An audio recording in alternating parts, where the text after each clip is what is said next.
ഇന്നേക്ക് കൃത്യം 15 വർഷങ്ങൾക്ക് മുമ്പ് കോളിവുഡിൽ നിന്നും വന്നൊരു മാസ്റ്റർ ക്ലാസ് ഐറ്റം. തമിഴിൽ ഇതുവരെയ്ക്കും വന്നിട്ടുള്ള പൊളിറ്റിക്കൽ ത്രില്ലർ പടങ്ങളിൽ വെച്ച് എനിക്ക് ഏറ്റവും ഇഷ്ടപ്പെട്ട പടം. ഇനീഷ്യലി ചിമ്പുവിനെ നായകനാക്കി പ്ലാൻ ചെയ്ത് പിന്നീട് ജീവയിലേക്ക് എത്തിയ ചിത്രം അതായിരുന്നു കൈരളി ടി വി പലതവണ കൊന്നുകൊല വിളിച്ച KV ആനന്ദിന്റെ കോ. സിനി ഫീൽഡിലേക്ക് വരുന്നതിന് മുമ്പ് ഇതിന്റെ ഡയറക്ടർ KV ആനന്ദ് ഒരു ഫോട്ടോ ജേർണലിസ്റ്റ് ആയിരുന്നു എന്നതിന്റെ ഒരു തെളിവായിരുന്നു ഈ പടം. യൂത്ത് ഇൻ ഗവർണൻസ് എന്നൊരു കൺസെപ്റ്റിൽ വന്ന ഈ പടം തമിഴ്നാട്ടിലെ മൊത്തത്തിൽ ഒരു പൊളിറ്റിക്കൽ സിനാരിയോ എടുത്തു കാണിച്ച പടമായിരുന്നു. ഈ പടം ഇറങ്ങി ഒരു 4-5 കൊല്ലത്തിന് ശേഷമാണ് ഞാൻ ചെന്നൈയിൽ ജോലി കിട്ടി വന്നത്. ഇവിടെ വന്നതിന് ശേഷം ഈ സിനിമയിലെ ഓരോ സീനുകളും എനിക്ക് റിലേറ്റ് ചെയ്യാനും പറ്റിയിരുന്നു.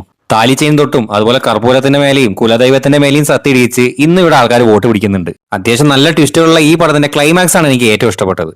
അത്രയും മോശക്കാരനായ വില്ലന്റെ ശരിക്കുള്ള ഫേസ് റിവീൽ ചെയ്യാണ്ട് നല്ലൊരു നാളേക്ക് വേണ്ടി അത് മറച്ചു വെക്കുന്നത് തെറ്റില്ല എന്നൊരു ആശയം മുന്നോട്ട് വെച്ചായിരുന്നു ഈ സിനിമ അവസാനിപ്പിച്ചത്.